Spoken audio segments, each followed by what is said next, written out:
Las noticias, protagonistas y tendencias del momento. César Miguel Rondón, en Conexión Radio. La voz que cuenta la historia mientras ocurre. Muy buenos días. Son las 9:01 de la mañana de este jueves 8 de junio del año 2023. Y en este momento usted sintoniza en Conexión Radio por Éxito 107.1 FM, la radio del sur de Miami, territorio Éxitos.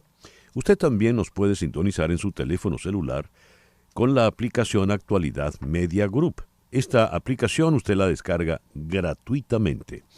Y en éxito107.com, además de escucharnos, usted nos puede ver. Muy buenos días a los que nos están viendo. A Elizabeth Araujo, querida gente, abrazos a esa gente querida. Retorno los abrazos. Saeda Bon en Orlando, Juan Bautista González, desde una Caracas radiante de sol. Doña María Alicia Cifontes manda bendiciones también desde Caracas. Carlos Cuevas en Filadelfia. Filadelfia también le está llegando el humo de los incendios en Canadá. Guillermo Lozada en Georgia. Tony Osvaldo está en Caracas. Magali Hernández en Dublín. Edgar Bravo en Madrid. Gracias por reportar la sintonía de En Conexión Radio. En Conexión Radio es una producción de Flor Alicia Anzola para Éxito 107.1 FM. Muy buenos días, Flor Alicia. Buenos días, César Miguel. Laura Rodríguez está en la producción general. Buenos días, Laura. Muy buenos días a todos. Mariel Sofía Rodríguez en Madrid está en la producción informativa. Buenos días, Mariel Sofía. Hola, muy buenos días desde Madrid. Un día sumamente lluvioso, pero bueno, con muchísimas ganas de que el programa de hoy les guste. Saludos a todos mis compañeros en el estudio y pues también a nuestros oyentes. Gracias, Mariel Sofía. Jesús Carreño está en la edición y montaje. Daniel Patiño en los controles. Buenos días, Daniel. Buen jueves para ti, César, y nuestros oyentes y claro, el equipo. Jueves, está bien. Y ante el micrófono, quien tiene el gusto de hablarle es César Miguel Rondón. Hoy es el día de Santa Calíopa, mártir, San Clodulfo, San Fortunato de Fano. Fortunato sí conozco. Felicitaciones a los Fortunatos. Bueno, y está Fortunata y Jacinta, la obra de Pérez Galdós. San Gildardo, San Guillermo Fitzherbert. Bueno, felicitaciones a los Guillermos, Memos, San Maximino, San Medardo. Yo conocí un Medardo en Cuba, Medardo Gómez. Sí, era productor del sello Egren. Y en el calendario astrológico de Enrico Mariani, para el día de hoy, repite menguante la luna en Acuario, que es luna de innovación, luna de sorpresas, es la luna propicia para todo lo que tiene que ver con la tecnología, buena para la computación, la informática, la cibernética. Es la luna de los amigos también, ¿eh? Es importante. Luna menguante en Acuario, Sol en Géminis, en este jueves 8 de junio del año 2023. Cuando repasamos las efemérides de este día, en el año 632 de nuestra era, falleció Mahoma, el profeta árabe, el fundador del Islam. El Islam es una religión abrahámica, monoteísta, que adora exclusivamente a Alá. Sus seguidores se denominan musulmanes y, según sus creencias, Mahoma es el último de los profetas enviados por Dios y sello de la profecía. El último. Cristo vino antes, pero el que importa es Mahoma. Su libro sagrado es el Corán, dictado por Alá a Mahoma a través de Jibril, el arcángel Gabriel. Es la segunda religión más grande del mundo tras el cristianismo y, ojo, la que tiene mayor crecimiento en términos de seguidores. Hablando de religión, el 8 de junio de 1794, Robespierre inaugura la nueva religión de la Revolución Francesa, el culto de la razón y del ser supremo, con una gran cantidad de festivales en toda Francia. El 8 de junio de 1912, en Hollywood, Carl Laemmle crea Universal Pictures. El 8 de junio de 1928, en China, en el marco de la expedición del norte, el Ejército Nacional Revolucionario Chino captura Pekín y le cambia el nombre por el de Beijing, Paz del Norte. El mismo día, en 1936, las tropas de Chiang Kai-shek toman Pekín. El 8 de junio de 1949, George Orwell publica su novela 1984, uno de los libros más influyentes del siglo XX. El 8 de junio de 1953, hace 70 años, en Estados Unidos, en pleno apartheid, la Corte Suprema de Justicia obliga a los restaurantes de Washington a atender a clientes negros. Y el 8 de junio de 1671 nace el compositor italiano Tommaso Albinoni. El 8 de junio de 1810 nace el compositor alemán Robert Schumann. Y el 8 de junio de 1940 nace la hija de Frank, Nancy Sinatra. Mara Hani Martínez Ward al 855-DOLOR55, que equivale a 855-365-6755. Muy buenos días, Hani. Muy buenos días, ¿cómo están todos? Estamos aquí, bueno, siempre para ayudarlos a la hora de un accidente. Yo por lo menos vine a Estados Unidos cuando tenía 14 años de edad, no sabía el idioma, crucé en la frontera como inmigrante y de verdad que me sentía perdida en todas las leyes. Y sin embargo, eso fue lo que me empujó a mí a ser mi abogada de accidente para ayudar a personas que a lo mejor no conocen el idioma inglés, no conocen las leyes y se sienten perdidos durante el proceso de un accidente. Y por eso estamos aquí. Le explicamos todo en su idioma, en español, para que usted entienda paso a paso lo que hay que hacer después de un accidente. Le ayudamos con el tratamiento médico para que usted se recupere de su salud y pueda trabajar lo más pronto posible. Y bueno, finalmente, obviamente, peleamos por la máxima compensación monetaria después de un accidente. Y esa compensación varía. Podría ser $8,000 en lesiones simples, leves, o hasta más de $100,000, dependiendo de la lesión que usted tenga internamente en su cuerpo. Hani, comentaste algo muy interesante. Cuando tú llegaste a los 14 años, pues no conocías nada, ni siquiera hablabas el idioma. Cuando uno está recién llegado a este país, anda siempre como temeroso. Podré estar aquí, no podré estar allá, podré pisar aquí, en fin. Y recuerdo recién llegados, yo venía conduciendo, nos chocan y yo me bajo y Flor Alicia, mi esposa, va al lado y me dice, no, cuidado, que tú no estás en tu país. Ese hecho de que yo no esté en mi país de origen me va a limitar a la hora de algún reclamo, de ser víctima. No te limita en lo absoluto y por eso es que la gente tiene temor, tiene miedo, hay mitos que desconocen, pero la ley te da 100% derecho, aunque no tengas documentos, aunque no tengas licencia, aunque no tienes seguro. ¿Por qué funciona así? Es una ley que está en todos los Estados Unidos que da derecho a los inmigrantes y a las personas indocumentadas a poder hacer un reclamo por lesiones, mientras sea la víctima del accidente. Y tengo derecho a compensación económica, si fuera el caso. Así es. Muy bien. Así es. Por eso usted debe tener el teléfono de Hani Martínez Ward en la memoria de su teléfono celular. 855-DOLOR55. Repito, 855-DOLOR55, que equivale a 855-365-6755. ¿Algo más, Hani? Eso es todo. Estamos aquí 24/7 para ayudarle. 24/7. Ese detalle es también muy importante. Muchísimas gracias, Hani. Gracias. El editorial con César Miguel Rondón. Levantó mucha polémica el señor Luis Ignacio Lula da Silva, presidente de Brasil, cuando, teniendo a Nicolás Maduro de visitante allá en Brasilia, dijo que todos los señalamientos de que en Venezuela había un régimen autoritario que violaba los derechos humanos, todo eso era parte de una narrativa, es decir, de un discurso fabricado, es decir, de una mentira.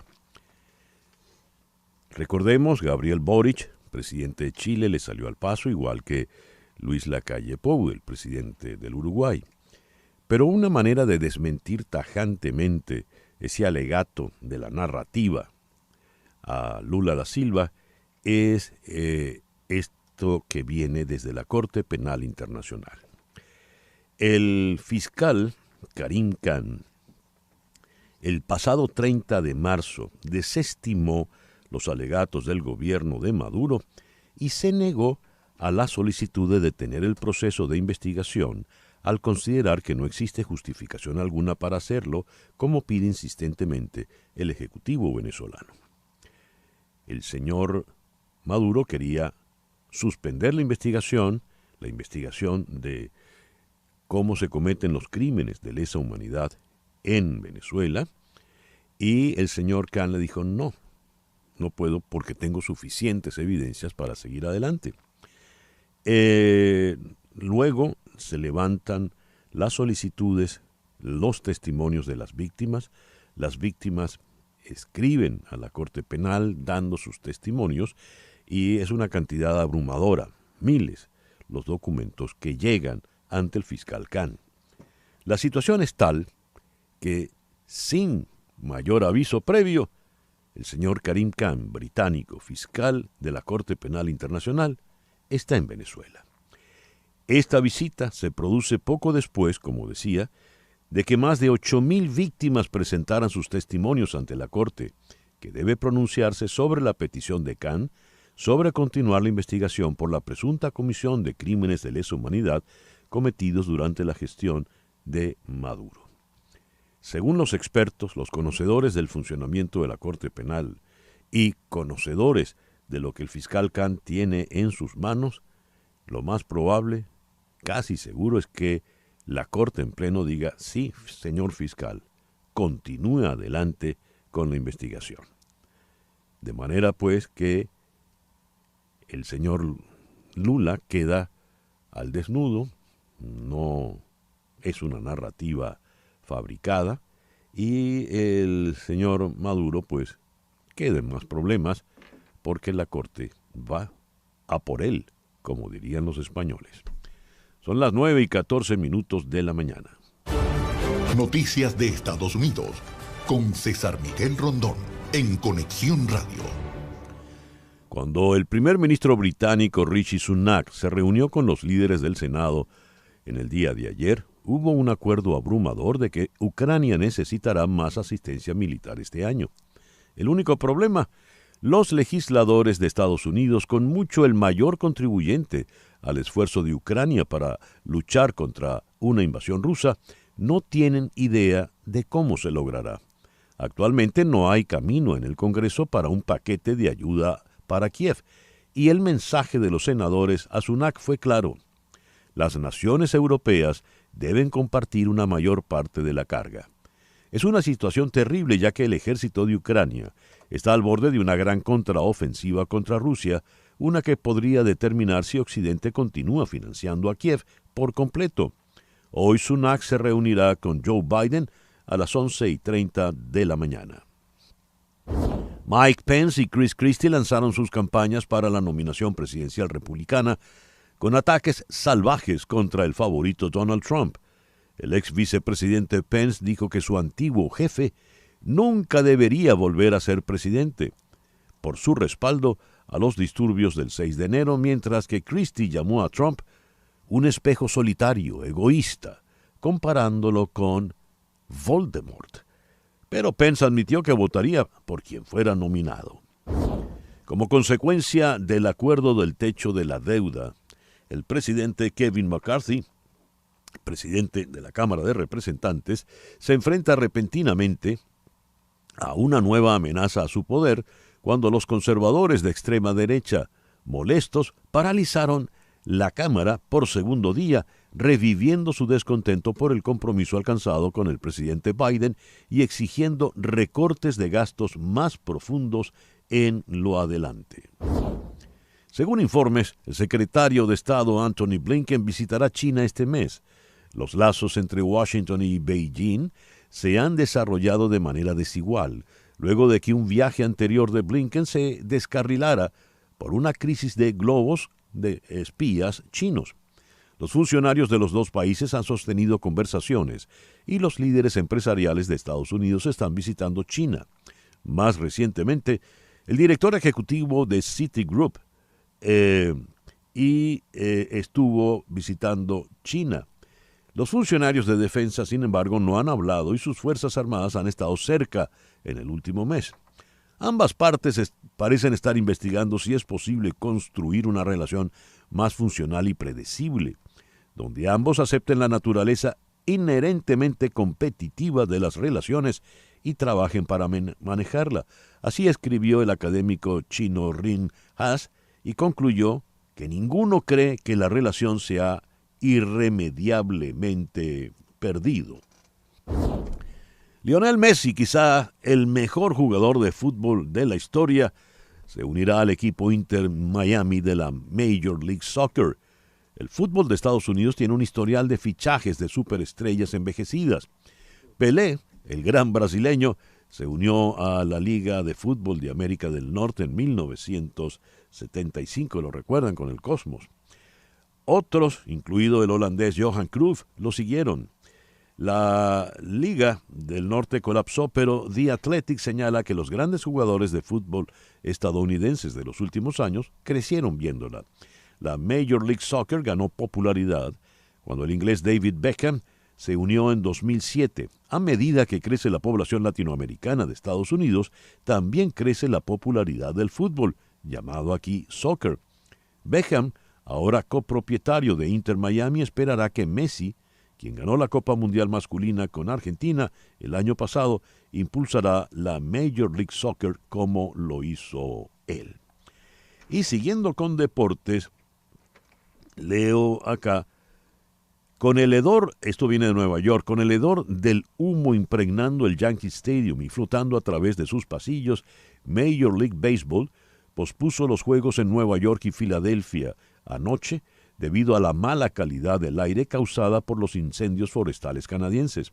Un juego de la Liga Nacional Femenina de Fútbol en Nueva Jersey y un juego bajo techo de la WNBA en Brooklyn también fueron cancelados en medio de condiciones nebulosas que han despertado las alarmas de las autoridades de salud. El partido de los Yankees de Nueva York contra los Medias Blancas de Chicago fue reprogramado como parte de una doble cartelera a partir de las 4:05 de la tarde de hoy. Y el juego de los Phillies de Filadelfia contra los Tigres de Detroit se reiniciará a las 6:05 de la tarde. Originalmente, estos eran días libres para estos equipos. Y con relación a los incendios, leo lo siguiente. Los incendios forestales en Canadá le están dando a la costa este de América del Norte una muestra de un futuro climático. Según algunas medidas, Nueva York tiene la peor calidad de aire de cualquier ciudad del mundo en este momento. David Wallace Wells, escribiendo en The New York Times, dijo que los incendios forestales ya han revertido gran parte de las ganancias en el aire limpio causadas por la reducción de la contaminación. Los días de humo extremo se han multiplicado por 27 en una década, y ya no es solo los estados del oeste de los Estados Unidos que están lidiando con eso. La gente en el noreste verde y frondoso podía ver ciudades californianas cubiertas de humo y decir gracias a Dios, eso no sucede aquí. Pero el martes ocurrió. Los incendios forestales solo empeorarán en los próximos años y más ciudades verán días como el de Nueva York en estas fechas. Mi hija, que vive en Washington, me envió una fotografía hace apenas media hora, y el paisaje es gris de humo. Y me advirtió, papá, se va a poner peor.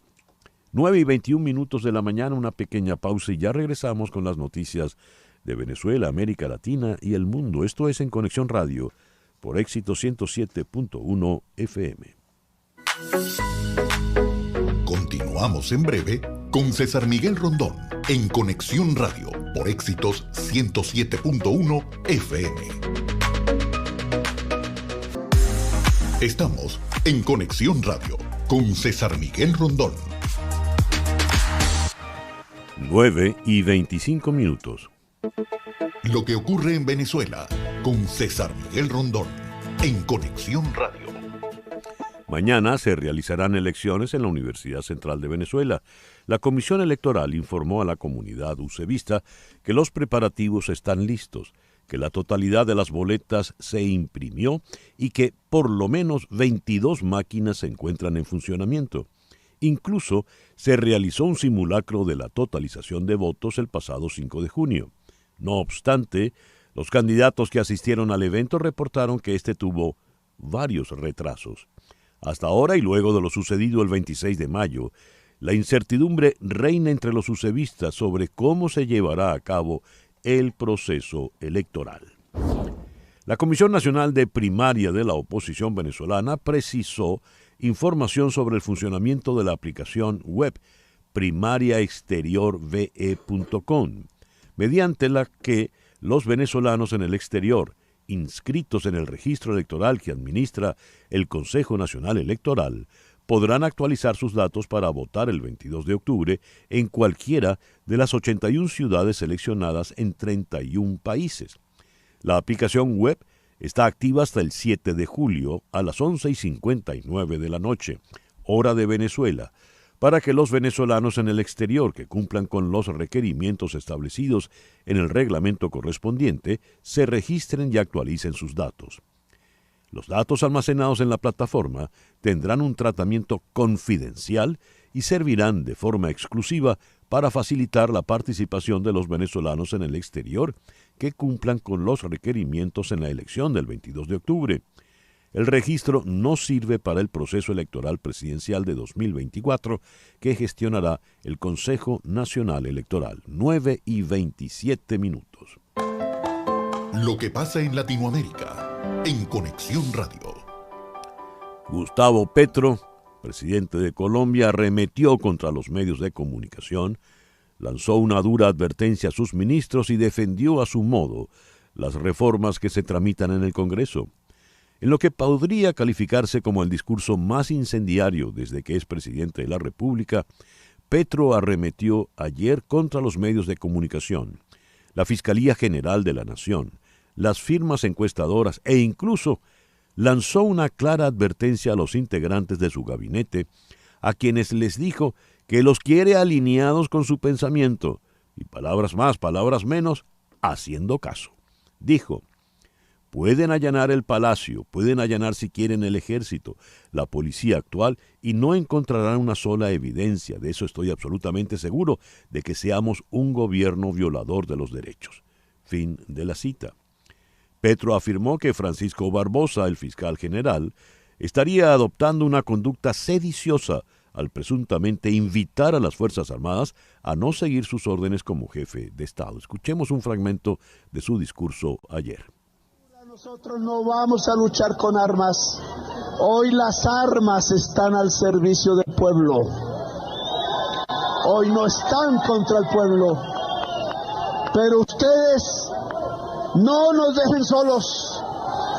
Acompañen, luchen.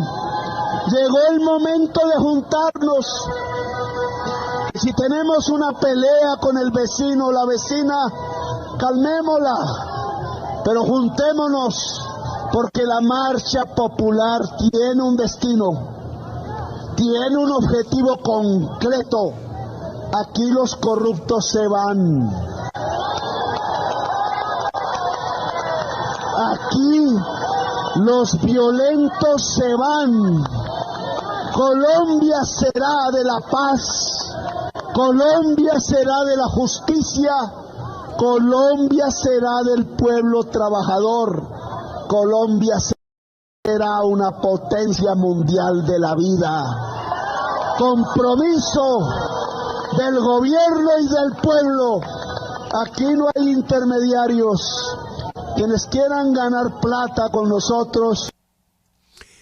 Es el patrón del discurso populista por excelencia.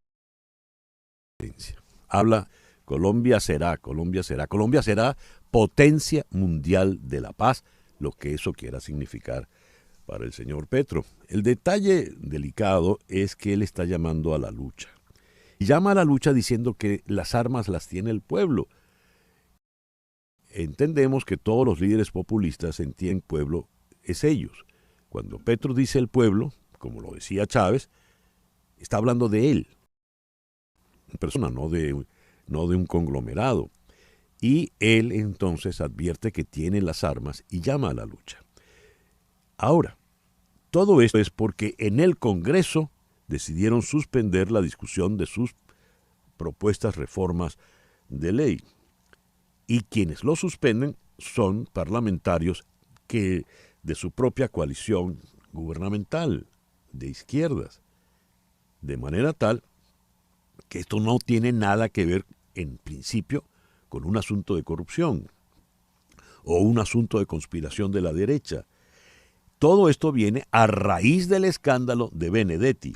Y hablando de Benedetti, el ex embajador de Colombia en Venezuela pidió ayer protección a la Fiscalía General de la Nación, al señor Barbosa, después de denunciar que ha recibido amenazas. ¿Qué tipo de amenazas? Veremos. El presidente de México, Andrés Manuel López Obrador, se reunió con el secretario de Transporte de Estados Unidos para cabildear para que su país regre la máxima categoría de seguridad aérea de Washington. La Administración Federal de Aviación de Estados Unidos, la FAA, rebajó el nivel de seguridad de México poco después de que construyera un aeropuerto en el valle montañoso de la Ciudad de México, un lugar ampliamente criticado por los expertos por considerarlo mal elegido y en conflicto con otros aeropuertos regionales. El nuevo aeropuerto está a cargo de militares que no tienen experiencia previa en la operación de vuelos comerciales. La rebaja ha significado que no se pueden abrir nuevas rutas entre México, que generó el 7.5% de su PIB del turismo en 2021. Recordemos que ese capricho de López Obrador, porque no quiso seguir con la construcción del otro aeropuerto cuya construcción ya había iniciado Peña Nieto. El nuevo aeropuerto, pues, al parecer es todo un desastre. En Bolivia, un sacerdote fue sentenciado a 10 años de prisión por el abuso a una menor en Santa Cruz, hace casi 2 años. Eso se informó ayer en la Fiscalía. La sentencia se conoce en momentos en que un escándalo de pederastia sacude a la Iglesia Católica. Juan Roca Fernández, sacerdote de 51 años, ya estaba en prisión preventiva, acusado de ser el autor del delito de abuso sexual. Así apareció en la Fiscalía de la región de Santa Cruz. El caso data de diciembre de 2021. Estoy satisfecha por la justicia que se hizo para mi niña, dijo la madre de la menor a la radio estatal Patria Nueva, sin mencionar el nombre. El jefe de la diplomacia europea, Josep Borrell, dijo que reforzar la relación entre la Unión Europea y los países de América Latina y el Caribe es un imperativo estratégico, y un mes y medio antes de la cumbre con los países de la CELAC, apostó por impulsar una coordinación permanente con la región. Le cito textualmente: a veces esta relación se ha dado por hecha o incluso se ha descuidado, dijo Borrell en rueda de prensa en la que presentó una nueva estrategia de la Comisión Europea para acentuar la relación entre la Unión y América Latina. Borrell señaló que si la dimensión política de esa relación se ha ido dejando hasta el punto de no haber celebrado una cumbre en 8 años, se debe a razones imputables a las dos partes. Cito, por ejemplo, la crisis política en Venezuela o la deriva autoritaria en Nicaragua o el Brexit, la crisis migratoria que sufrió la Unión Europea en el 2015 o la ampliación al este del club comunitario que ha virado el centro de gravedad geográfico europeo. Pero en el contexto político actual, dijo Borrell, reforzar la relación entre la Unión Europea, América Latina y el Caribe es un imperativo. Queremos llevar esta relación al nivel más alto. 9:34. Las noticias del otro lado del mundo. En Conexión Radio. Francia. Al menos 4 niños y 2 adultos han resultado heridos por un apuñalamiento múltiple perpetrado hoy jueves en un parque de la localidad de Annecy, en el sureste del país, según han informado fuentes policiales. Las autoridades han confirmado también la detención del principal sospechoso, que también está herido y cuyas motivaciones no han trascendido. El ataque ha tenido lugar en torno a las 9:45 horas locales, en un parque situado junto al lago. Los menores agredidos tenían alrededor de 3 años, y según las fuentes citadas por el diario Le Figaro, al menos 3 de las víctimas se encuentran en estado grave y sus vidas corren peligro. Las fuerzas rusas están disparando a los rescatistas que intentan salvar a las personas de la zona inundada debajo de la presa rota de Kakhovka, dijo el presidente Zelensky. La presa se derrumbó el martes enviando grandes cantidades de agua por el valle del río Dnieper. Desde los techos de las casas inundadas la gente ve a los ahogados flotando, dijo Zelensky. Cuando nuestras fuerzas intentan sacarlo, los ocupantes les disparan desde la distancia. Al menos 1.800 personas han sido evacuadas y cientos de miles se encuentran sin agua. Lo comparo con el desastre de Chernóbil, dijo un experto al Financial Times. Las tierras agrícolas de la región serán devastadas y las aguas subterráneas están contaminadas. La élite rusa está cada vez más pesimista sobre la guerra en Ucrania, lo que sacude el apoyo al liderazgo de Vladimir Putin, según informó la agencia Bloomberg. Es realmente sorprendente cuán generalizado está el sentimiento de que Moscú no ganará, dijo un ex asesor del gobierno ruso. El desánimo se ha visto alimentado en parte por la creciente red de sanciones contra los ricos en Rusia, así como por los ataques armados y con aviones no tripulados dentro del país. Aunque, según los informes, ninguno está dispuesto a desafiar a Putin, su preocupación, junto con las críticas abiertas del jefe del grupo mercenario Wagner, Yevgeny Prigozhin, representa una amenaza significativa para el gobierno de Putin. Y volviendo a la noticia importantísima aquí en Miami, de Messi jugando en nuestra ciudad, vamos a hacer contacto con la exfutbolista y ahora una gran crítica y comentarista deportiva, Milena Gimón, quien en este momento está en Madrid. Milena, muy buenos días, muy buenas tardes por allá. ¿Qué tal, César? Un placer saludarte. ¿Cómo te va? Muy bien, gracias. A ver, Messi con el Inter Miami de la Major League Soccer. ¿Es un hecho? ¿Qué significa? Bueno, la verdad que es un paso importante para el deporte en los Estados Unidos, sobre todo en esto que llaman soccer. Ahora por fin lo van a empezar a llamar fútbol porque llega el mejor jugador del mundo y campeón del mundo además. Para mí el fichaje más importante en la historia de la MLS, así que bienvenido sea la participación del argentino. Yo me quedé con la espinita y con las ganas de verlo retirarse por ahí en el Barcelona, el club de sus amores, pero bueno, es cierto que la dirigencia actual le hizo una mala jugada hace un par de años y por eso Messi no se sintió con confianza de volver a su club. ¿Y qué puede hacer realmente Messi en el Inter Miami? Lo digo porque uno recuerda cuando Pelé fue al Cosmos allá en Nueva York y había muchas expectativas de sembrar el fútbol, el soccer acá en Estados Unidos, y la tarea ha llevado su tiempo, pero ahora como que todo ha cambiado. ¿Qué nos dices, Milena? Mira, yo creo que a nivel fichajes sí, ha habido muchas estrellas que generalmente iban a retirarse en los Estados Unidos. Creemos que Messi hoy cuenta con un par de años más para jugar en la élite y por eso el haber elegido la MLS como que potencia un poco la liga norteamericana. Fue David Beckham, fue Zlatan Ibrahimovic, fue Pipita Higuaín, o sea, fueron jugadores consagrados a tratar de potenciar esta liga, ¿no? Chicharito Hernández, bueno, en algún punto también, el mexicano, pero yo creo que la llegada de Messi, en el momento que llega, por la situación como sale del PSG, con la intención supuestamente de volver al Barcelona, con esa propuesta recontramillonaria en Arabia Saudita, que llegue a los Estados Unidos es un impulso importante para potenciar una liga que viene en ascenso, que viene creciendo, termina siendo un jugador franquicia de la MLS, lo cual lo hace todavía más importante porque la liga en sí es la que va a pagar este fichaje a un club. Imagínense lo que potencia un Miami, que además está último o peleando los últimos puestos de la tabla y en definitiva llega con ese con esa incorporación además no sé si se pueden decir sponsor, pero de Sí. Apple, que ha firmado un contrato multimillonario también con la liga para la transmisión de los partidos. La misma compañía Adidas, que es imagen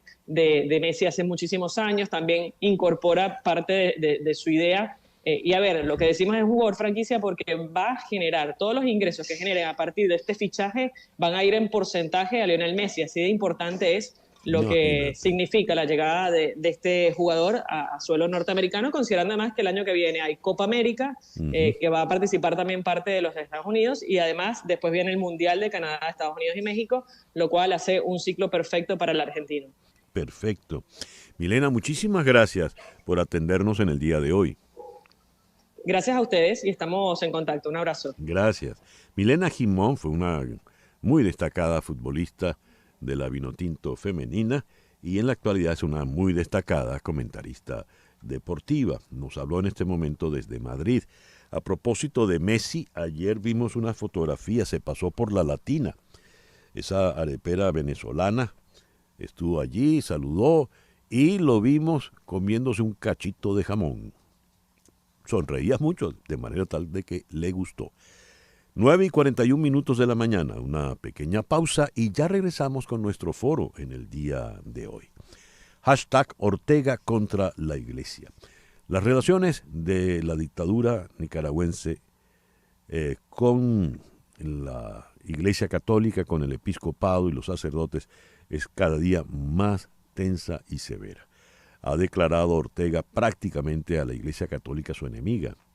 Y conociendo pues su falta de escrúpulos y su proceder, eso puede ir a una circunstancia realmente delicada. De ello nos vamos a ocupar al regreso. Vamos a conversar con el periodista nicaragüense Ricardo Somarriba, exiliado en la ciudad de Houston, y con el periodista vaticanista Sergio Mora, allá en la ciudad de Roma. Eso al regreso, son las 9:42 de la mañana. Esto es En Conexión Radio, por Éxito 107.1 FM en Miami. Continuamos en breve con César Miguel Rondón, en Conexión Radio, por Éxitos 107.1 FM. Sintonizas a César Miguel Rondón en Conexión Radio, por Éxitos 107.1 FM. 9:46. Hablemos de Beticar. Tienen el carro que se adapta a tus necesidades. Te lo entregan con la mecánica al día, pulido, limpio y con garantía. Pero lo mejor de todo es que no necesitas ni social ni crédito. No tienes de qué preocuparte. Ellos se encargan de todo. Y si tienes poco para el down payment, también te ayudan a financiarlo. Síguelos en Instagram, @BettyCarsMiami. Allí puedes ver la variedad de vehículos que tienen a disposición diariamente.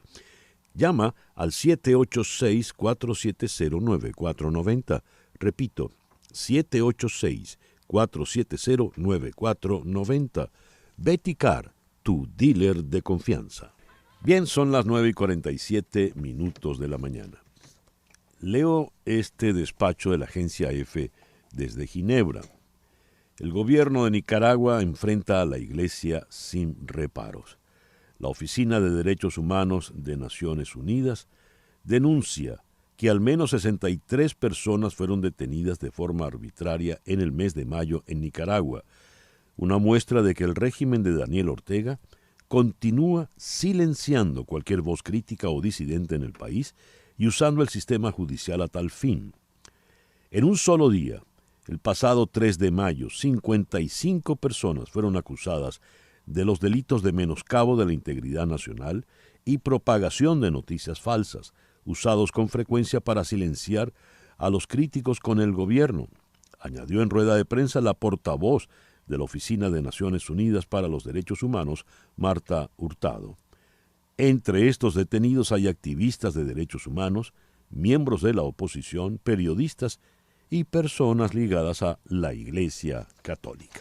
Ese es nuestro foro en esta mañana, hashtag Ortega contra la Iglesia. Hemos invitado para abordar este tema al periodista nicaragüense Ricardo Somarriba, en este momento exilado en la ciudad de Houston. Ricardo, muy buenos días, gracias por sumarte a nuestra conversación en la mañana de hoy. Muy buenos días y gracias por seguir informando sobre lo que está sucediendo en Nicaragua. Ya desafortunadamente son pocas las voces que informan dentro de Nicaragua y es poco lo que se viene sabiendo ya de lo que va sucediendo en el país y la represión que está viviendo el pueblo nicaragüense dentro. Y en la ciudad de Roma tenemos al periodista vaticanista, experto en los asuntos del Vaticano, Sergio Mora. Sergio, muy buenos días, muy buenas tardes por allá. Gracias por sumarte.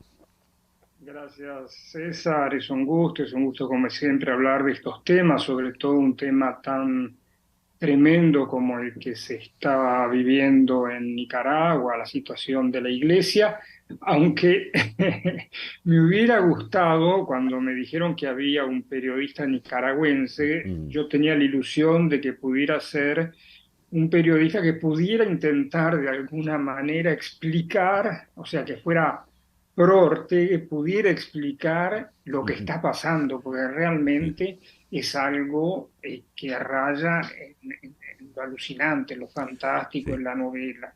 Pero bueno, me imagino que no es el caso. No, Ricardo no es pro Ortega, eso te lo garantizo. Antes de entrar en el tema, Sergio, quiero preguntarte por la salud del Papa luego de la operación de ayer. ¿Cómo está? ¿Qué sabes? Mira, está discretamente bien, dicen que está consciente, que está lúcido, que no está necesitando respirador artificial. En realidad lo que más se teme en esta operación es la anestesia.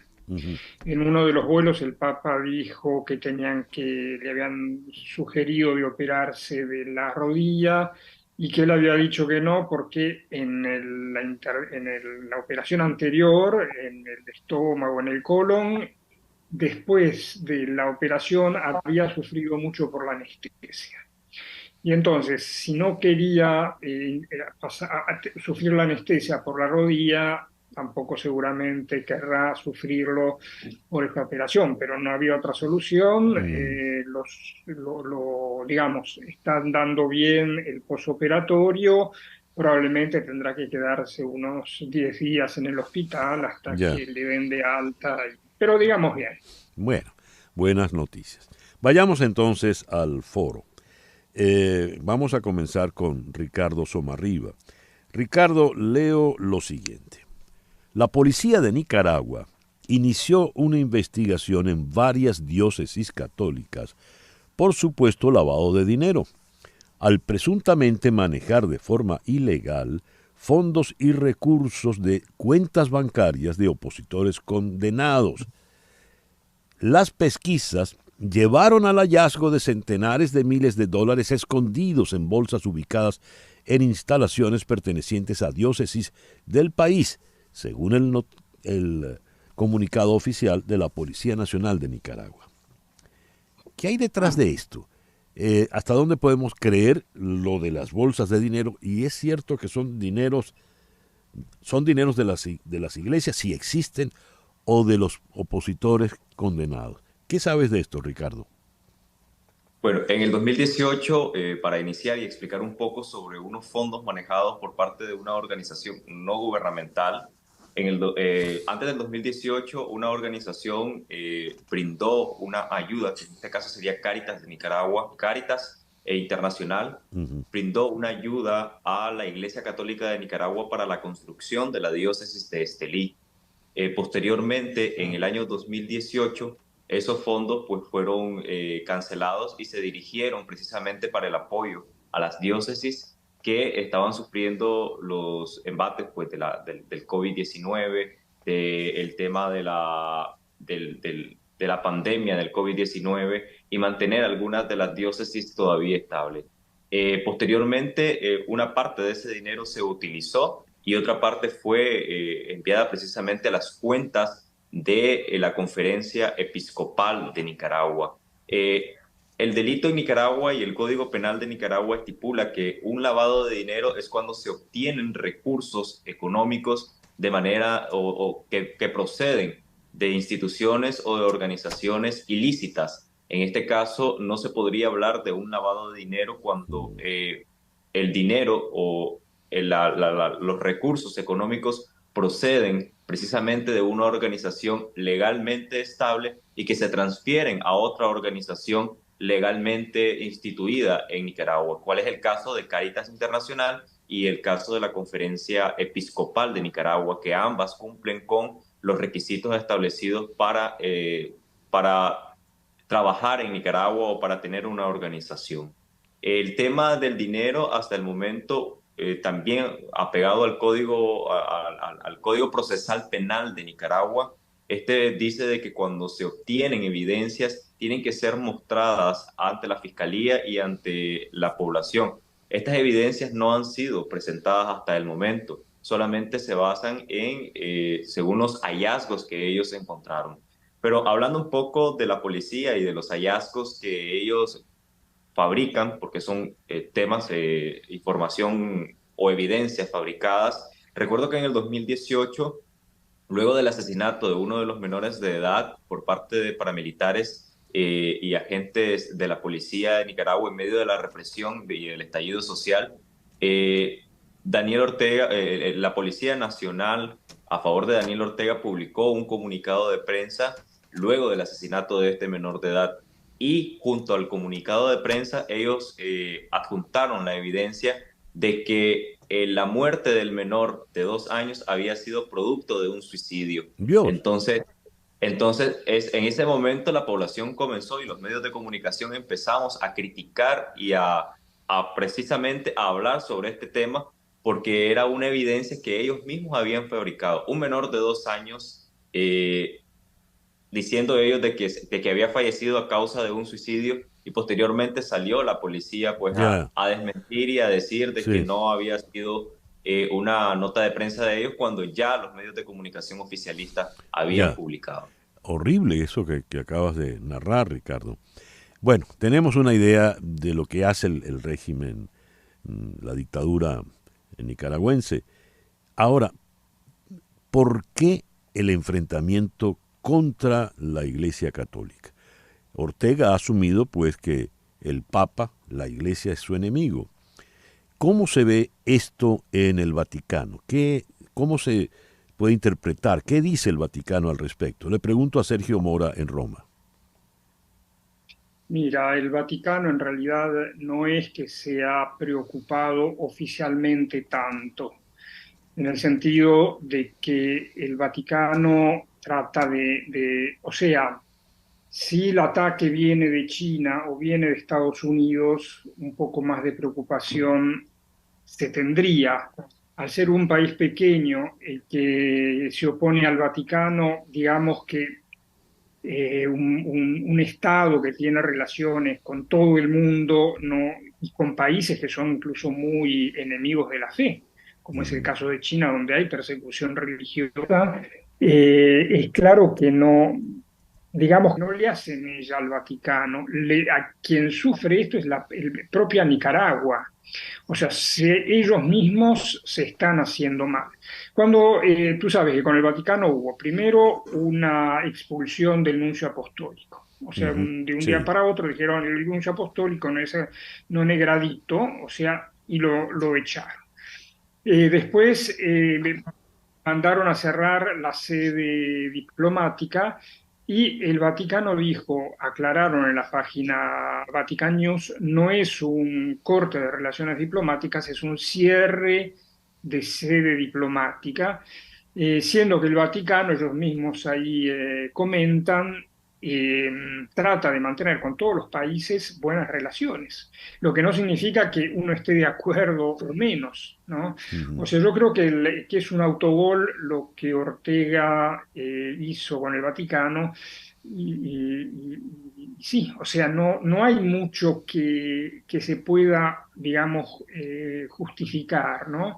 Mira, yo aquí a ver, veamos un poquitito, te leo un pedacito del comunicado cuando fue expulsado el nuncio. La Santa Sede recibió con gran sorpresa y tristeza la comunicación que el gobierno de Nicaragua decidió retirar el agreement a Monseñor Valdemar Stanislao Sommertag, nuncio apostólico de Managua, imponiéndole de dejar inmediatamente el país después de la notificación de esta medida.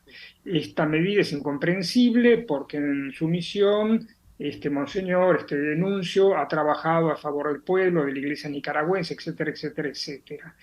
Y además, porque dice el comunicado, su participación participó como testimonio y acompañador de la mesa de diálogo nacional entre el gobierno y la oposición política en vista de la reconciliación del país y de la liberación de los detenidos políticos.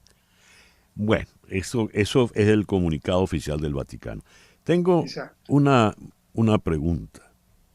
Se la formulo a Ricardo Somarriba. ¿Qué es lo que han hecho los curas en Nicaragua para, declarar esa guerra por parte de Ortega? La respuesta, Ricardo, por favor, al regreso a esta pequeña pausa. Vamos a la pausa y al regreso seguimos con nuestro foro, #Ortega contra la Iglesia. Esto es en Conexión Radio por Éxito 107.1 FM en Miami. Una pausa y regresamos con César Miguel Rondón en Conexión Radio.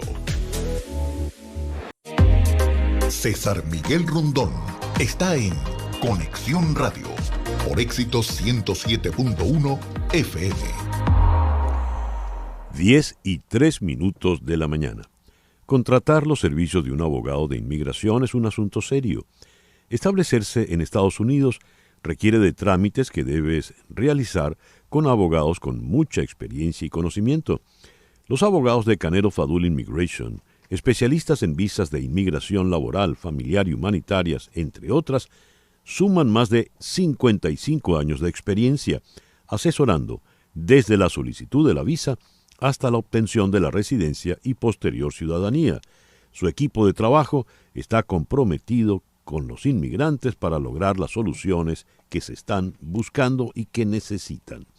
¿Necesitas asesoría para inmigrar? Llama al 305-579-9218. Repito, 305-579-9218. Y si dices que llamas de mi parte, la primera consulta es gratis. O escribe a inmigraya@canelofadul.com. Canero Fadul Immigration, reputación, confiabilidad y efectividad. Las noticias de este momento en Conexión Radio. ¿Y qué noticias tenemos en este momento, Flor Alicia? Bueno, César, haciéndole seguimiento a la noticia terrible que ocurrió en Francia hoy, pues se ha informado que el agresor de un número de niños en un parque infantil, 4 niños pequeños, es un hombre de 31 años, identificado como Abdamal C.H. Tenía papeles indicando que era un refugiado sirio y no estaba fichado por la policía. El hombre había pedido asilo en Suecia y Francia y se había declarado cristiano. Lo que sabemos también es que los 4 menores lesionados se encuentran en riesgo vital, según informaron las autoridades. El quinto, que es un adulto, tiene lesiones menos graves. Por su parte, Emmanuel Macron dijo en su cuenta de Twitter: ataque de cobardía absoluta esta mañana en un parque en Annecy. La nación está conmovida. El detalle, los niños están en situación crítica. De riesgo vital. Dios mío. Dios. Terrible. Terrible, terrible. Son las 10:07 de la mañana. Regresamos a nuestro foro del día de hoy con el #Ortega contra la Iglesia. La pregunta que había quedado se la formulo al periodista nicaragüense Ricardo Somarriba, exiliado en este momento en la ciudad de Houston. ¿Qué es lo que han hecho los curas en Nicaragua para desatar la ira, el odio de la dictadura de Ortega? Ricardo. lo que he venido haciendo durante todos estos años, durante todas estas décadas que ha estado establecida la Iglesia Católica en el país. En 1979, entre 1974 en adelante, recordemos que durante la dictadura de Anastasio Somoza, la Iglesia también jugó en ese momento un papel muy importante de mediadora y un papel muy importante en protección a las poblaciones más vulnerables. Posteriormente, tras el triunfo de la revolución, que posteriormente se convirtió en algo menos que una revolución, la Iglesia, y al llegar a Daniel Ortega al poder con su junta de gobierno, la Iglesia Católica comenzó a ser perseguida desde la década de 1979, 1980 y posteriormente al retorno de Daniel Ortega al poder. La Iglesia Católica siempre ha sido crítica a los gobiernos y a los regímenes. En este caso, después del estallido social del 2018, fue mucho más vehemente en cuanto al llamado al gobierno de Nicaragua, al régimen de Daniel Ortega, a detener la represión gubernamental. Y esto no ha sido de este momento. Recordemos que en 1984, de cara a las elecciones de 1990, el cardenal Miguel Obando y Bravo lanzó la parábola de la víbora, que precisamente hablaba sobre de un hombre que había encontrado a una víbora herida en un camino y que éste la recogió, la sanó y posteriormente cuando ésta se encontraba sana, la víbora mordió a quien había sido su salvador. En este caso, el cardenal Obando y Bravo hacía referencia a Daniel Ortega y hacía referencia al Frente Sandinista. Esto produjo de que en ese momento, en 1990, Daniel Ortega perdiera frente a Violeta Barrios de Chamorro. Y esto ha sido más crítico en el 2018, cuando el monseñor Silvio Báez llamó y enfrentó directamente a Daniel Ortega en la mesa de negociación, en la mesa del diálogo nacional, a decirle que él tenía el control de las Fuerzas Armadas y que él, junto a Rosario Murillo, habían enviado las órdenes de disparar directamente a los manifestantes que se encontraban dentro de la Catedral de Managua. Posteriormente, la Iglesia Católica ha venido teniendo diferentes ataques, cual fue el ataque terrorista que tuvo la Catedral de Managua, donde se incendió la capilla de la Sangre de Cristo, una imagen que tenía más de 100 años de pertenecer a la Iglesia Católica tras su llegada a Nicaragua.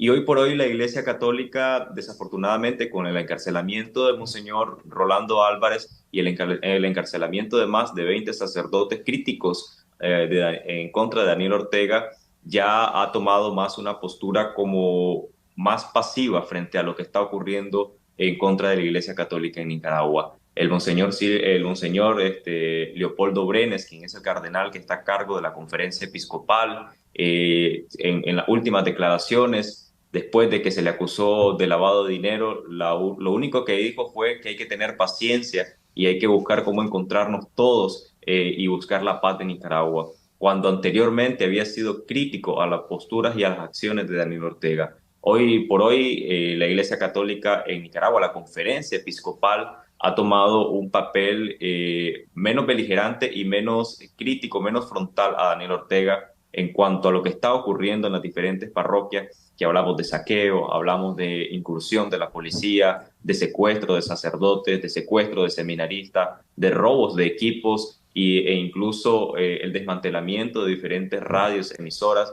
y medios de comunicación pertenecientes a las diócesis en el norte del país. Hablaba Ricardo Somarriba, periodista nicaragüense. Le comento a Sergio Mora en Roma. Sergio, Ricardo ha dicho cosas interesantes. Uno, la Iglesia Católica siempre ha sido crítica. Si siempre ha sido crítica, ¿por qué el encono en la actualidad por parte de esta dictadura? Y luego al final Ricardo hizo la acotación de que el presidente de la conferencia episcopal, el cardenal, le bajó un poco el tono a la respuesta al régimen, como hay que tener paciencia, es la palabra. ¿Por qué, dada esta circunstancia, el Vaticano ha sido tan cauteloso a la hora de responderle a Daniel Ortega?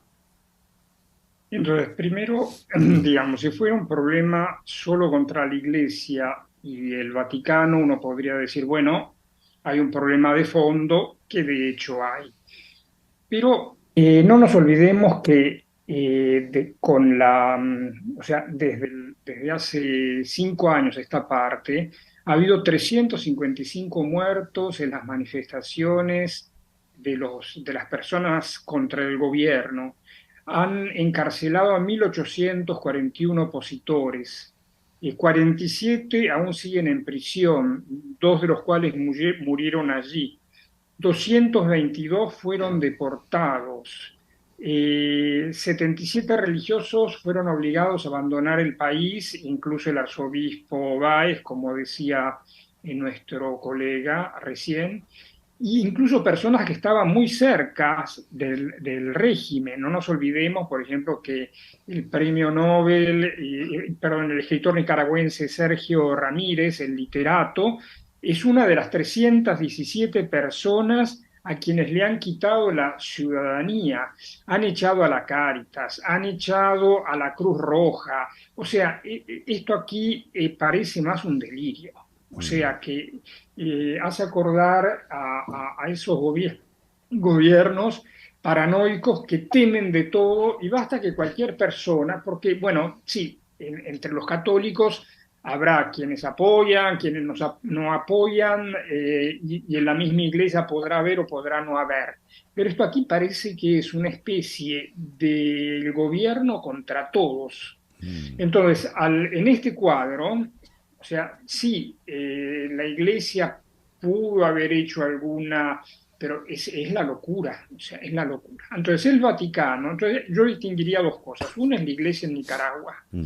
Y otra es el Vaticano. El Vaticano siempre trata de bajar el tono y de ser mediador. Lo estamos viendo, por ejemplo, en el conflicto de Ucrania. Las conferencias episcopales generalmente son más críticas, entre otros motivos porque están allí y viven la situación de cada día. Eso se ve mucho en Venezuela, por ejemplo, ¿no? Pero también, o sea, ¿qué hace el Vaticano o qué hace la Iglesia? ¿No? O sea, en tanto el Vaticano no es que posee un ejército, es un país que es autónomo, no posee un ejército, y si lo poseyera jamás haría una guerra, es claro, es evidente, o sea, la misión es otra. La paciencia es un poco la clave, esperando que, justamente, como decía un dicho, no hay gobierno que dure 100 años. Ni la Unión Soviética logró, claro, pero mientras tanto la gente está sufriendo una situación tremenda. O sea, no hay mucha solución. Y es evidente que probablemente el Vaticano le habrá recomendado incluso a quienes se han quedado a bajar un poco el tono, como sucede en Cuba y como sucede en otros países. Hablaba Sergio Mora desde Roma. No hay mal que dure 100 años ni cuerpo que lo resista.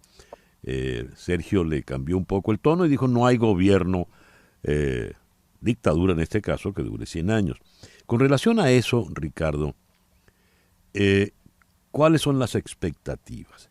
El régimen de Ortega debería durar el menor tiempo posible, ya ha hecho demasiado daño. Ahora, ¿cómo se logra su salida? Y en esa salida, esta es mi pregunta, ¿qué rol juega o puede jugar la Iglesia Católica? La salida de Daniel Ortega se puede dar a través de un gobierno de transición. En este caso, la violencia, pues, hay muchos grupos que han llamado a rearmarse, a abrir espacios, grupos de grupos armados que incursionan en el país. Siempre yo apelo a que ya Nicaragua ya no soporta otra guerra. Económicamente Nicaragua está fracturada. Nicaragua hoy por hoy, la canasta básica es 3 veces el salario mínimo de una persona en el país, y la salida debería de ser pacífica. Sin embargo, no hay voluntad política por parte del régimen de Daniel Ortega ni por parte de Rosario Murillo, quien es la que maneja la mayor parte del engranaje del régimen sandinista, y lo que han hecho en los últimos meses es apagar cualquier tipo de disidencia o encarcelar a cualquier persona crítica a su régimen. Desafortunadamente, y creo que esto ha pasado en la experiencia de algunos países que tienen regímenes, como es el caso de Venezuela, como es el caso de Cuba, como es el caso ahora de Nicaragua, la oposición pues en un instante, en un momento, se veía una oposición firme, una oposición sólida que podía hacerle frente al régimen sandinista y que podía tener una voz crítica, una voz que demandara justicia, una voz que demandara democracia. Hoy por hoy estos grupos están en conflictos internos y están en conflicto entre ellos mismos y no se puede lograr una unificación completa por parte de la oposición. Hay intereses de por medios y también hay, con la salida de ellos hacia Estados Unidos, otros se han dispersado y no se ha visto un activismo completo por parte de grupos opositores. A esto se le suma la expulsión de organismos no gubernamentales, prodemocráticos, que promovían también el tema de las reformas electorales, de las reformas democráticas, que llevaran a la salida de Daniel Ortega de una manera pacífica en el país. La Iglesia Católica jugaría un papel de mediadora, jugaría un papel incluso como una garante, que fue el papel que se le dio a ella, a la Iglesia Católica durante el diálogo en el 2018, un papel de garante para que se cumplieran los estatutos.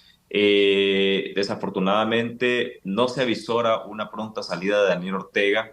El ejército está plegado completamente, las instituciones del Estado, la Corte Suprema de Justicia, el Consejo Supremo Electoral, todos los poderes del Estado están completamente apegados a Daniel Ortega y ya lo hacen de una manera...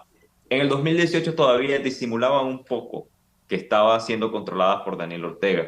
Hoy por hoy ya es más evidente, es más visible. Ellos cuelgan fotografías de Daniel Ortega, las instituciones, los poderes del Estado ponen rótulos en las instalaciones diciendo Daniel Ortega 2026. Ya Daniel Ortega, el régimen sandinista, hoy por hoy está haciendo campañas para las próximas elecciones en Nicaragua, algo que todavía faltan alrededor de 3 años para que se hagan unas votaciones en Nicaragua. Entonces, desafortunadamente, en este momento no se avisora una pronta salida de Daniel Ortega del poder. Lamentablemente. Ricardo, te agradezco mucho tu participación en el foro de esta mañana. Muchísimas gracias a ustedes, como les decía al inicio, de seguir mostrando lo que está ocurriendo en Nicaragua y todo lo que está haciendo el régimen de Daniel Ortega en contra de la población. Ricardo Somarriba es un periodista nicaragüense exilado en este momento en la ciudad de Houston. Y Sergio, te quiero agradecer inmensamente pues tu participación en el foro de hoy. Con mucho gusto, siempre que se pueda, sabes que a vuestra disposición, sobre todo porque son un programa, o tú llevas adelante un programa muy serio. Muchas gracias. Bueno, las circunstancias son muy serias, ¿no? Sergio Mora es periodista, experto en los asuntos del Vaticano y participó desde Roma. El reloj indica en este momento 10:20 de la mañana. Hacemos una pequeña pausa y ya regresamos en Conexión Radio por Éxitos 107.1 FM en Miami. En un momento regresamos con César Miguel Rondón en Conexión Radio por Éxitos 107.1 FM. Estamos en Conexión Radio con César Miguel Rondón. 10:24. ¿Buscas la mejor carne en vara del sur de la Florida? En Nando Grill la carne en vara es hecha a la leña, conservando así toda la jugosidad y todos los sabores que evocan los llanos venezolanos y colombianos, con los más exquisitos contornos para acompañar las más deliciosas carnes. Y viernes, sábados y domingos, música en vivo, arpa 4 y maracas, joropo llanero. Visítanos en nuestras sedes de Doral, Westchester y Homestead para que disfrutes la mejor carne en vara del sur de la Florida. Nando Grill, donde el sabor del llano se siente. 10:24 de la mañana. Vamos ahora a la ciudad de Washington, donde en la línea telefónica está Celia Mendoza, periodista de La Voz de América. Celia, muy buenos días. Muchas gracias por atendernos. Muy buenos días, César Miguel. Taylor Budowich, quien se desempeñó como portavoz del expresidente Donald Trump durante su mandato, testificó ayer ante un gran jurado. ¿Qué dijo y qué dejó de decir? Bueno, realmente lo que sabemos es que este es uno de los avances importantes en esta investigación que Jack Smith viene realizando. Esto después de que se iniciara, recordemos, esta toma de documentos en West Palm Beach. Desde hace varios meses la investigación se ha mantenido ante un gran jurado en el área de Washington, D.C., pero se ha trasladado frente a un gran jurado, una segunda grupo de jueces, de jurados en la zona de Miami, Florida, y esto es parte de la investigación, y ahí es donde viene el señor Taylor Budowich, quien fue, como decías, parte del equipo de trabajo de la campaña del expresidente, quien por medio de su cuenta de Twitter aseguró que él solamente podría, durante esta jornada de testimonio, que la describe como algo falso y extremadamente preocupante, un esfuerzo de usar el poder para tratar de atrapar al expresidente Donald Trump. Asegura que él presentó y se hizo presente como parte de su obligación para testificar en frente de este gran jurado federal y que contestó las preguntas honestamente. Ahora, no se sabe exactamente cuáles fueron estas respuestas. Las preguntas tienen que ver, sabemos, con la investigación, pero al mismo tiempo en esta declaración que dio a conocer dijo que América se ha convertido en un país roto y enfermo, y él rechaza el liderazgo de Joe Biden y lo que él asegura es la hambre por poder que tienen los demócratas. Sin embargo, él asegura que no será intimidado. Todo esto parte de las declaraciones que ha dado. Pero hay que recordar en dónde y en qué contexto se están dando las declaraciones. Ajá. El gran jurado en la Florida se da mientras en las semanas recientes hay algunos de los testigos que se han conectado directamente con el Departamento de Justicia y que conocen este caso, y los cuales podrían haber sido parte de los que manejaron de manera errónea todos estos materiales del gobierno, y esto podría llevar a cargos. El procedimiento en la Florida podría obviamente convertirse en esa posible presentación de cargos o evidencia especial que se está llevando a cabo. Recordemos que se tiene que determinar si el traslado de los documentos bajo la presidencia del expresidente Donald Trump se hizo antes o después de que terminara de ser presidente. Esta es parte de la investigación y quiénes están involucrados y cuáles podrían ser sus consecuencias legales. Es ahí como, desde luego, sabemos que esta nueva apertura del caso en la Florida podría tener la intención de presentar, aunque no se sabe todavía, cargos a estas personas. La relación reciente, obviamente, entre los procedimientos de la Florida y estos en Washington todavía no se han dado a aclarar, pero el señor Budowich y su aparición este miércoles muestra que los gran jurados todavía están considerando evidencia, a pesar de que se ha dicho que ya Donald Trump habría recibido confirmación por parte de sus abogados. Este es un reporte que dio el New York Times de manera exclusiva, que podría haber sido notificado de que él es el objeto de una investigación criminal. Celia, los argumentos del señor Budowich coinciden con el discurso que viene de ese sector del Partido Republicano que apoya a pie juntillas al expresidente Trump. Todo esto no es más que un esfuerzo para atrapar a Trump. Atrapar se entiende en este caso eliminarlo políticamente, que no pueda ser el próximo candidato o que incluso termine en la cárcel. Ante ese rosario de procesos judiciales que tiene abierto enfrente, ¿qué puede ocurrir con Donald Trump, Celia? Bueno, tenemos dos posibilidades. Una es lo que le ha pasado por mucho tiempo y es el efecto teflón que ha tenido él, personal, como candidato. Vemos que políticamente mantiene sus números. Estamos hablando de que cada vez hay más opciones de candidatos, pero los números no suelen cambiar. Se mantiene con más del 40% del apoyo del Partido Republicano. Ahora, en términos de legalidad y qué podría suceder, la investigación de Jack Smith sería la más importante. Recordemos que ya a Donald Trump se le presentaron cargos inicialmente en Nueva York y esa investigación se mantiene, irá a juicio hacia finales del año, principios del próximo año. Él se ha declarado inocente.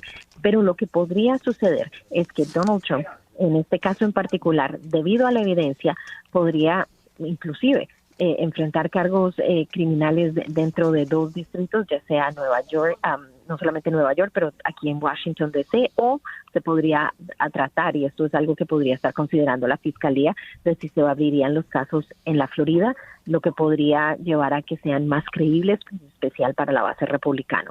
El futuro de Donald Trump está realmente marcado por lo que será años o meses de batallas legales en estas investigaciones, y podrían definitivamente afectar su campaña. Es ahí como realmente hay un tema de cómo se va a proceder, ya que hay que recordar que el Departamento de Justicia usualmente tendría que acelerarse a presentar los cargos antes de que estemos muy cercanos a las elecciones, porque si no tendrían que esperar hasta ese punto después de las elecciones, y de ser presidente entraríamos en otro problema legal y también en el modo en el que se lleva a cabo. Recordemos que durante la investigación del señor Mueller acerca de la interferencia de Rusia en las elecciones, Donald Trump fue objeto de la investigación, pero no existía precedente de que un presidente pudiera enfrentar algún tipo de cargo, y es ahí donde se mantuvo al margen el señor Mueller de hacer una declaración directa en contra del exmandatario. Ahora no sabemos qué pueda suceder, el panorama es distinto,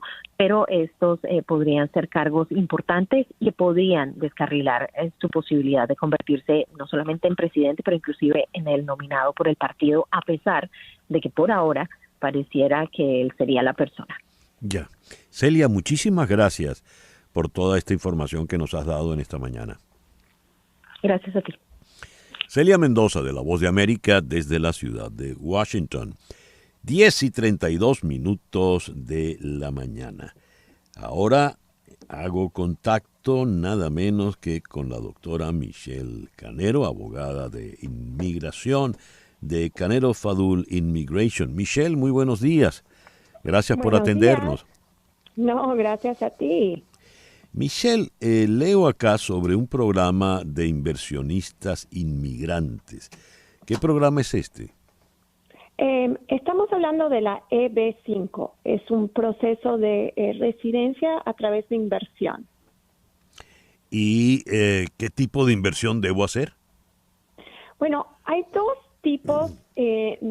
formas de hacer la EB5. La primera forma de hacerlo es a través de un centro regional o en una área donde se identifica que hay bajo empleo y es una zona designada por el gobierno. En estas zonas uno puede invertir $1 millón como inversión mínima o $800,000 en ciertas áreas que se consideran Targeted Employment Areas. Esta inversión en un centro regional, que es un programa o un proyecto de inversión ya certificado por inmigración, con ese monto de inversión de capital de una persona, que también ampararía a sus hijos y a su esposa, puedes obtener una residencia. El tema es que es un proceso largo y el dinero tiene que estar a riesgo durante ese proceso.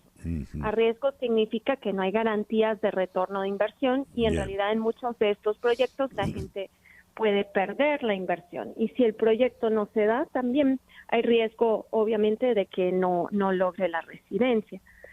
Pero para ciertas personas que, por ejemplo, son mayores de edad, no tienen forma de obtener la residencia por trabajo o por alguna otra actividad, esto es una buena forma de, con sus ahorros, obtener una residencia pasiva. Ahora, ¿quiénes califican? Cualquier persona que tenga este monto de capital y que no sea inadmisible, ¿ok? Entonces, los temas de admisibilidad siempre aplican. Entonces, con tal que no hayan cometido crímenes, no estén aquí en los Estados Unidos indocumentados, no han cometido violaciones de inmigración, todas esas mismas condiciones aplican para la residencia. Pero si uno tiene el capital suficiente para hacer estas inversiones, puede aplicar al programa con una I-526 y ahorita, a base de la nueva ley que salió en marzo del año pasado, si se encuentran ya en los Estados Unidos, se permite ahora que apliquen a la residencia concurrente con la aplicación I-526. Antes uno tenía que esperar que aprobaran esa primera etapa para poder obtener aplicar a la residencia condicional y poder estar acá. Ahora están permitiendo que uno aplique mientras se está procesando la I-526 porque esa primera etapa está tardando alrededor de 4 a 5 años en base a los tiempos que está publicando Inmigración. Sí, entonces la EB5 tiene 3 etapas. La primera etapa es la I-526. La I-526 ahorita está tardando alrededor de 50 meses. Una vez que esa etapa esté aprobada, hay que esperar 2 años y a los 2 años se puede aplicar a la remoción de las condiciones. La remoción de las condiciones hay que básicamente probar que el proyecto se llevó a cabo y que se crearon los empleos, los trabajos directos o indirectos, dependiendo de qué estructura se usó para la EB5, y a través de probar que se cumplió el proyecto y se crearon los trabajos, aplicas a que te den tu residencia permanente, porque con la aprobación de la I-526 nada más te van a dar una residencia condicional. Entonces ya diríamos que como a los 7, 8 años aplicas a la residencia permanente con una I-829 y en esa tercera etapa también puede tardar 4 o 5 años. Bueno. Es en esa etapa que puedes retirar la inversión si es que ya la cumpliste, pero durante los primeros 7, 8 años no se puede tocar ese dinero. Ya. Michelle, muchísimas gracias por atendernos en la mañana de hoy. No, gracias a ti, César. La doctora Michelle Canero, del escritorio Canero Fadul Immigration. La puede llamar al 305-579-9218. 305-579-9218. Y si dice que llama de mi parte, la doctora Canero le va a dar la primera consulta gratis. Gracias, Michelle. Gracias a ti, César. Que tengas buen día. Igual, 10:37. Vamos ahora a Bogotá. ¿Cómo resultó la marcha o las marchas del día de ayer? Hemos sabido del encendido discurso de Gustavo Petro, pero ¿cómo estuvo la situación? En Bogotá, en la línea telefónica, está el periodista David Parra de Cable Noticias. David, buenos días. Hola César, ¿cómo estás? Muy buenos días, ¿cómo va todo? Bastante bien. David, cuéntanos, ¿cómo fue la jornada de ayer? Bueno, pues fue una jornada multitudinaria, muchos colombianos salieron a las calles, especialmente pues esos colombianos que apoyan al presidente Gustavo Petro, muchos de ellos apoyar la reforma a la salud, la pensional y la reforma laboral que están presentadas por el gobierno en el Congreso de la República. ¿Y fueron masivas estas marchas? ¿Puede considerarlas exitosas del presidente Petro? Podrían considerarse exitosas en muchas de las ciudades, especialmente en Bogotá, que es una de las ciudades fortín de Gustavo Petro. Muchos colombianos en las calles lo acompañaron, entonces sí vimos una gran cantidad de personas. Ahora, yendo al ¿qué viene ahora? El presidente Petro acusó a los medios, habló de los ataques de la derecha y dijo que el pueblo estaba en armas. ¿Qué viene ahora? Bueno, lo que se viene ahora es como esa batalla en el Congreso de la República para aprobar sus reformas sociales, las cuales están bastante quedadas. Muchos de los congresistas no están como contribuyendo a que se aprueban. El debate continúa en el Congreso, le queda muy poco tiempo porque la legislatura se acaba el 20 de julio, entonces estamos a un mes porque van a llamar sesiones extraordinarias. Entonces, bastante complicado lo que tiene también con la prensa, esa pelea que tiene casada con los medios de comunicación. El presidente pues asegura que somos como los contradictores, no se le puede criticar al presidente y todo lo toman de muy mala manera. Entonces, sí es bastante complicado. Hemos visto también que en los medios de comunicación y en las calles se ha visto como una agresión mayor hacia los medios de comunicación, ya sin importar de qué medio sea, sino en general a todos los periodistas. David, y pasando a otro asunto, el señor Armando Benedetti acude a la fiscalía, pide protección porque ha recibido amenazas. ¿Qué tipo de amenazas? ¿Qué ha dicho el fiscal Barbosa? ¿Qué es lo que ocurre? Bueno, lo que conocemos es que según Armando Benedetti estaría recibiendo llamadas y él dice tener evidencias contundentes sobre personas poderosas que lo estarían amenazando. No entrega todavía detalles ni entrega nombres de quiénes serían ni lo que se le está haciendo, pero ya entregó pues ese detalle de que son llamadas que ha recibido y que tiene las evidencias de quiénes son las personas muy poderosas en el país. Le pidió a la fiscalía protección para él, para su familia, y justamente ayer Armando Benedetti salió del país, se fue para Turquía, dice él que es un viaje familiar, que regresará la otra semana. Hoy muchas personas dudan de que Armando Benedetti regrese al país. En todo caso se fue bien lejos, ¿ah? Se fue bastante lejos Armando Benedetti. Sí, señor. David, muchas gracias por estos minutos en esta mañana. No, César, con un gusto y un feliz día para todos ustedes. Gracias. David Parra es periodista de Cable Noticias. Nos habló desde Bogotá. Son las 10:41, una pequeña pausa y ya regresamos en Conexión Radio por Éxito 107.1 FM en Miami. Una pausa y regresamos con César Miguel Rondón en Conexión Radio. Territorio Éxitos 107.1, la radio del sur de Miami. Escuchas a César Miguel Rondón en Conexión Radio. Son las 10:44 de la mañana. ¿Tiene usted hambre ya a esta hora de la mañana? Bueno, vamos a hablar de comida. En la línea telefónica está Fernando, el mismo de Nando Grill. Fernando, buenos días, ¿cómo estás? Buenos días, César. Buenos días para ti, para toda tu audiencia de 107.1 en Conexiones. ¿Qué nuevos platos tienes, Fernando? Bueno, César, empezamos ya a partir de la semana pasada, incluyendo lo que es la chuleta de chicharrón de pork belly, y ya lo pueden ir a ordenar con nosotros, lo incluimos en el combo o como plato individual, y bueno, eso está espectacular. Repite, por favor, chuleta de chicharrón de pork belly. Es correcto, es correcto. Dios mío, se me hizo agua la boca. Y ya, bueno, ya... Como decía la cuña antes en Venezuela, jugosito por dentro y crunchy por fuera. Muy bien. Y para el Día del Padre, ¿qué han preparado?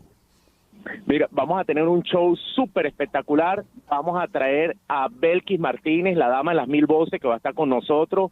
Vamos a tener un show de trova colombiana, música llanera, música bailable. Vamos a tener un imitador de Juan Gabriel. Bueno, desde las 11:30 de la mañana que vamos a abrir las puertas, vamos a tener música en vivo y es totalmente gratis, como siempre lo hacemos, tanto la sede de Homestead como la sede de Doral. Muy bien. Para cualquier información, 786-407-4931. La invitación de hoy, ¿a dónde es? ¿A cuál de tus sedes, Fernando?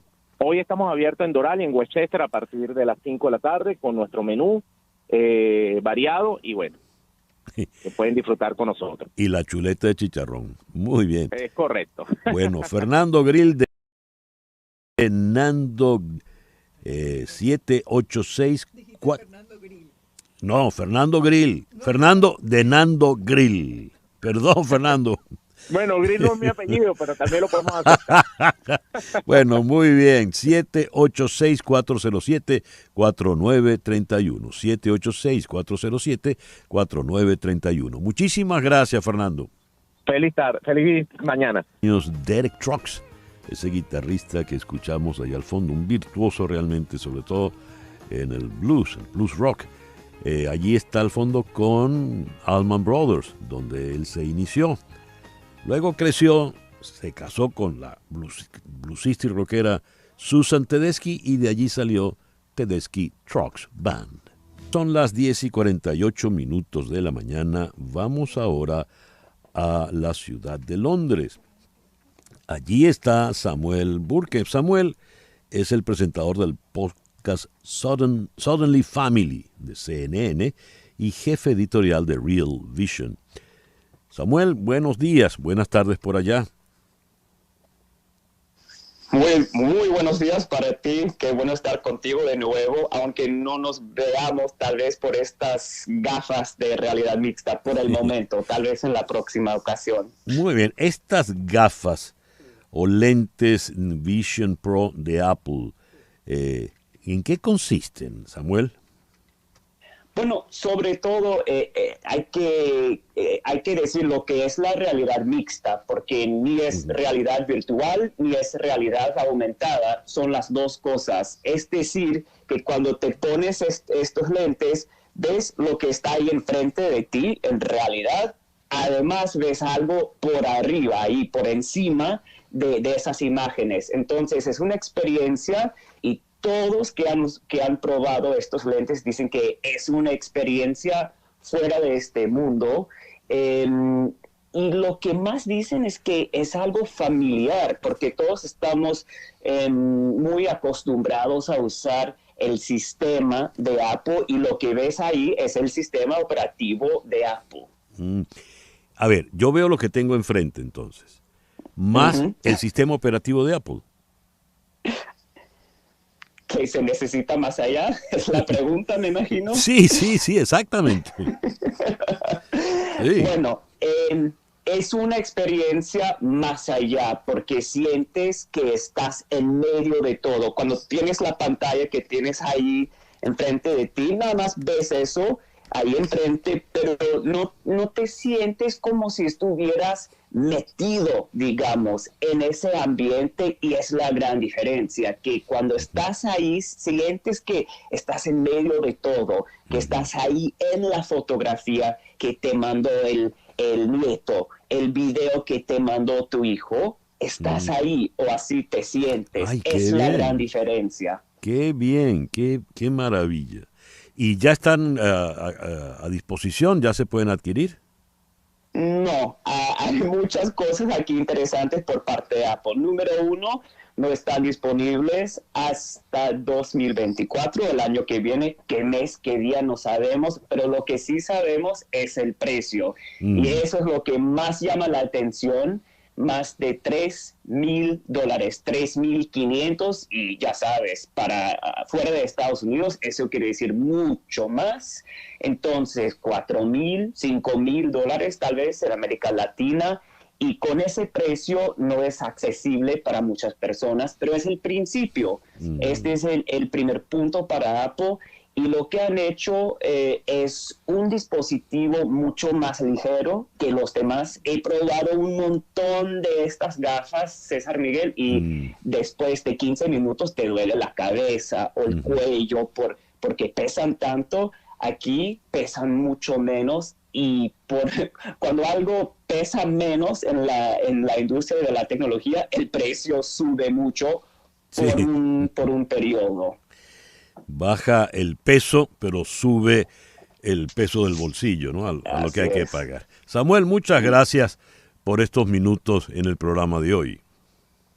Qué bueno escucharte y pronto verte por esas gafas. Ojalá, así será. Samuel Burke desde Londres, 10:52 de la mañana. El viernes 16 de junio, West Kendall se convertirá oficialmente en territorio éxitos. Desde las 9 de la mañana, todo el equipo de la 107.1 FM estará transmitiendo la programación desde Shops at Hidden Lake, en el 12700 Avenida del Southwest con la calle 128. Fernando Arriaza, Daniel Chapela, la Chiqui Baby, Albertico Rodríguez y Jessica Fox. Más, ¿quién te habla? César Miguel Rondón. Estaremos allí para compartir momentos maravillosos. Habrá sorpresas, rifas de certificados, regalos y promociones con descuentos especiales y mucha alegría. Viernes 16 de junio en Shops at Hidden Lake, 10:52. Las noticias de este momento en Conexión Radio. Y ya para cerrar, ¿qué noticias tenemos, Flor Alicia? Bueno, César, que el humo complica el tráfico aéreo en el noreste de Estados Unidos por segundo día, eso por los incendios forestales en Canadá. Esto está afectando importantes aeropuertos como el de Filadelfia, en Pensilvania, La Guardia, Nueva York y Newark, New Jersey. Son los tres más afectados. Los problemas de visibilidad causados por el humo que cubre los cielos de la región llevaron a la Administración Federal de Aviación a detener momentáneamente los vuelos con destino a Filadelfia y La Guardia y a retrasar todos los vuelos dirigidos a Newark. Aunque durante la mañana se registraban retrasos Por ahora apenas había cancelaciones en estos aeropuertos. Alrededor de las 10 de la mañana, hora local, el Aeropuerto Internacional de Filadelfia tenía 27 vuelos retrasados entre Dios. salidas y llegadas, sin Wow. ninguna cancelación. La Guardia acumulaba 193 retrasos y 2 cancelaciones. Y en Newark había 81 retrasos y 5 cancelaciones. Wow, imagínate tú. Gracias, Flor Alicia. Hoy es el Día Mundial de los Océanos. Los océanos son el principal pulmón del planeta, ya que son los responsables de generar gran parte del oxígeno. Además, el océano alberga la mayor parte de la biodiversidad de la Tierra. 10:54 de la mañana. En Conexión Radio es una producción de Flor Alicia Anzola para Éxito 107.1 FM, con Laura Rodríguez en la producción general, Mariel Sofía Rodríguez en la producción informativa, Jesús Carreño en la edición y montaje, Daniel Patiño en los controles y ante el micrófono, quien tuvo el gusto de hablarles, César Miguel Rondón.